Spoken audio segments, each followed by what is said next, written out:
नमस्कार। आज है 25 अगस्त 2025 और हम आज की कुछ अहम खबरों पर एक गहरी नज़र डालने वाले हैं। बिल्कुल। तो चलिए शुरू करते हैं। पहली खबर काफ़ी परेशान करने वाली है ग्रेटर नोएडा से। एक महिला की कथित तौर पर दहेज के लिए हत्या। मामला निक्की भाटी नाम की महिला का है। ओहो। और आरोप उनके पति विपिन भाटी पर है कि पहले दहेज के लिए प्रताड़ित किया और फिर जिंदा जला दिया। ये बहुत भयानक है। ये तो वाकई दिल दहला देने वाली बात है। पुलिस ने विपिन भाटी को गिरफ्तार कर लिया है। अदालत ने 14 दिन की न्यायिक हिरासत मतलब जुडिशियल कस्टडी में भेजा है। अच्छा। और एक चीज और हुई, गिरफ्तारी के बाद जब अस्पताल ले जा रहे थे तो उसने भागने की कोशिश की। अरे। हाँ, तो पुलिस फायरिंग में पैर में गोली लगी है और इसमें विपिन की माँ दयावती वो भी गिरफ्तार हुई हैं। यानी पूरा परिवार शामिल था इस उत्पीड़न में। लगता तो यही है और जाहिर है निक्की का परिवार, कई महिला संगठन सब इंसाफ मांग रहे हैं। ये घटना ये सिर्फ एक क्राइम रिपोर्ट नहीं है, ये असल में समाज का एक आईना है।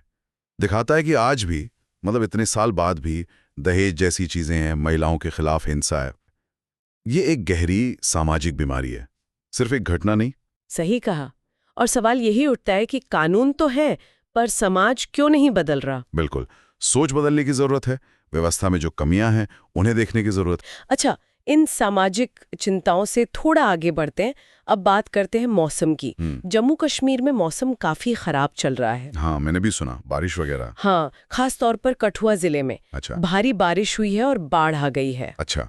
स्थिति इतनी बिगड़ी कि सहार खड्ड पर जो नेशनल हाईवे का पुल था वो टूट गया। अरे बाप रे, पुल ही टूट गया। हाँ। तो जाहिर है ट्रैफिक पूरी तरह बंद। और हालात की गंभीरता को देखते हुए प्रशासन ने सोमवार को यानी शायद 26 अगस्त को पूरे राज्य में स्कूल बंद रखने का आदेश दिया है। ये तो बड़ा कदम है, मतलब हालात वाकई गंभीर हैं। हाँ, और रक्षा मंत्री राजनाथ सिंह भी वहां गए थे। उन्होंने बाढ़ पीड़ितों से मुलाकात की, राहत के कामों का जायजा लिया। देखिए, जब भी मौसम इस तरह एक्सट्रीम होता है, चाहे भारी बारिश हो, बाढ़ हो, तो सबसे पहला असर हमारे इंफ्रास्ट्रक्चर पर पड़ता है। सड़कें, पुल बिल्कुल है, वो ऐसी आपदाओं के लिए अभी पूरी तरह तैयार शायद नहीं है। हाँ, ये सोचने वाली बात है। और ये सिर्फ लोगों की रोजमर्रा की जिंदगी को मुश्किल नहीं बनाता, ये सरकार की जो आपदा प्रबंधन की तैयारी है, जो डिजास्टर मैनेजमेंट है, उसकी भी परीक्षा लेता है। सही। कितनी जल्दी राहत पहुंचती है, कैसे पहुंचती है। हाँ बिल्कुल, ये सब बहुत मायने रखता है। सही कहा। चलिए अब जम्मू कश्मीर से चलते हैं पंजाब। वहां किसानों का एक बड़ा प्रदर्शन हुआ। अच्छा, किसानों का क्या मुद्दा था? लुधियाना जिले में समराला में संयुक्त किसान मोर्चा ने एक बड़ी रैली की। हजारों किसान आए थे। मुद्दा था राज्य सरकार की एक नई लैंड पूलिंग नीति। वो उसका विरोध कर रहे थे। लैंड पूलिंग, हाँ, ये अक्सर विवादों में रहती है। हाँ, इसमें लोकतांत्रिक किसान सभा के लोग भी शामिल थे। हाँ। उनकी मांगे सीधी थीं, पुरानी मांगे पूरी करो, नई मांगों को मानो और खेती की नीति बनाते समय किसानों का ध्यान रखो। ठीक है, प्रदर्शन शांतिपूर्ण था, लेकिन साफ था कि वो सरकार पर दबाव बनाना चाहते हैं। देखिए, पंजाब में जमीन और खेती, हाँ, ये हमेशा से बहुत ही सेंसिटिव, बहुत नाजुक मुद्दे रहे हैं। हाँ, ये तो है। ये रैली दिखाती है कि किसान लैंड पूलिंग जैसी नीतियों को लेकर कितने चिंतित हैं। लैंड पूलिंग मतलब मोटे तौर पर कई किसानों की जमीन लेकर उसे डेवलप करना। हाँ। पर किसानों को डर रहता है कि कहीं जमीन हाथ से ना चली जाए या सही मुआवजा ना मिले। हाँ, ये डर तो रहता ही है। तो ये विरोध प्रदर्शन असल में किसानों और सरकार के बीच जो विश्वास है या जो बातचीत है उसकी स्थिति को भी दिखाता है। और ये भी कि किसान अपने हकों के लिए कितने संगठित हैं। यानी ये सिर्फ एक नीति का विरोध नहीं बल्कि उनकी गहरी चिंताएं हैं। अच्छा, अब जरा राजनीति की बात कर लें। उत्तर प्रदेश के मुख्यमंत्री योगी आदित्यनाथ गोरखपुर में थे। अच्छा, अपने क्षेत्र में? हाँ, 2 दिन का दौरा था। वो गुरु ग्रंथ साहिब के प्रकाश पर्व के कार्यक्रम में शामिल हुए और इसके अलावा कई विकास योजनाओं का उद्घाटन किया, कुछ की नींव रखी और एक खास बात, उन्होंने आम लोगों से सीधे बात की। 25 अगस्त को जनता दर्शन कार्यक्रम था। अच्छा, जनता दर्शन। हाँ, लोगों की समस्याएं सुनी, कुछ कल्याण मंडपों का भी उद्घाटन किया। देखिए, ऐसे दौरे जो होते हैं नेताओं के, इनके कई मकसद होते हैं। एक तो अपने चुनाव क्षेत्र के लोगों से सीधा जुड़ाव। हाँ। दूसरा, जो सरकार काम कर रही है, जो विकास कार्य हैं, उनको जनता के सामने रखना, दिखाना कि हम ये कर रहे हैं। राइट। और जनता दर्शन जैसे कार्यक्रम ये एक तरह से ये दिखाने की कोशिश है कि सरकार सुन रही है, आम आदमी की बात सुन रही है। सीधा संवाद। हाँ, सीधा संवाद। और फिर धार्मिक या सांस्कृतिक कार्यक्रमों में जाना, जैसे प्रकाश पर्व में, ये अलग अलग समुदायों तक पहुंचने की एक सद्भावना बनाने की कोशिश होती है। ये सब मिला जुला कर एक राजनीतिक प्रक्रिया है। समझ गई। विकास, संपर्क और समुदाय, सब कुछ। चलिए अब दिल्ली चलते हैं। राजधानी में एक अहम बैठक हुई। दिल्ली में क्या था? All India speakers conference.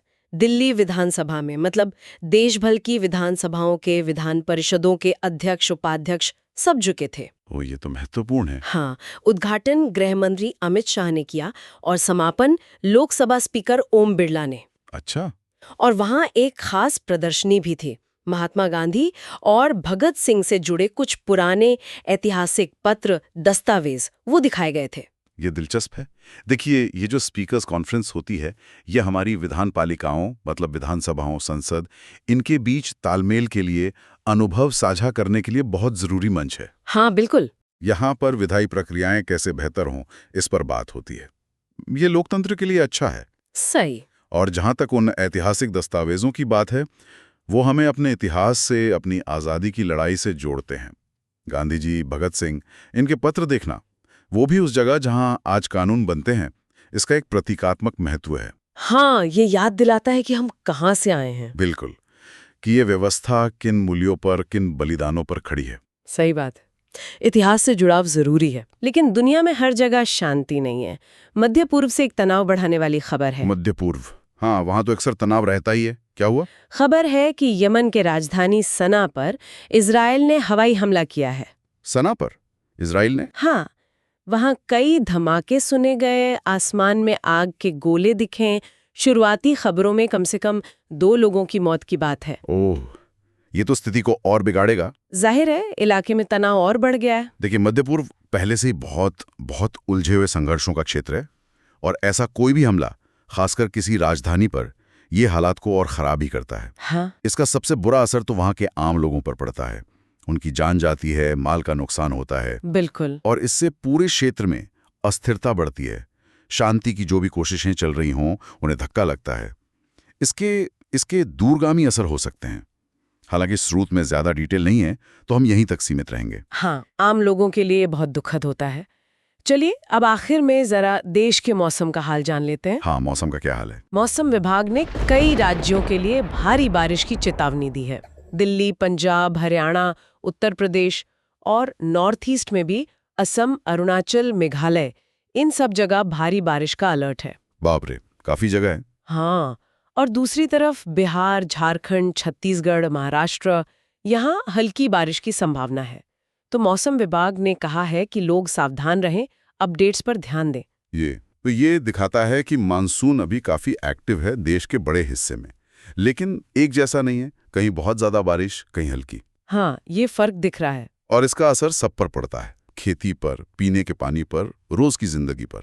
जहां भारी बारिश का अलर्ट है, वहां तो खास तौर पर सावधान रहने की जरूरत है। लैंडस्लाइड का खतरा, शहरों में पानी भरने का खतरा, ये सब रहता है। बिल्कुल, सावधानी बहुत जरूरी है। तो ये थी आज की कुछ खास खबरें जिस पर हमने थोड़ी विस्तार से बात की। हाँ। और इसी सवाल के साथ आज की ये बातचीत यहीं खत्म करते हैं।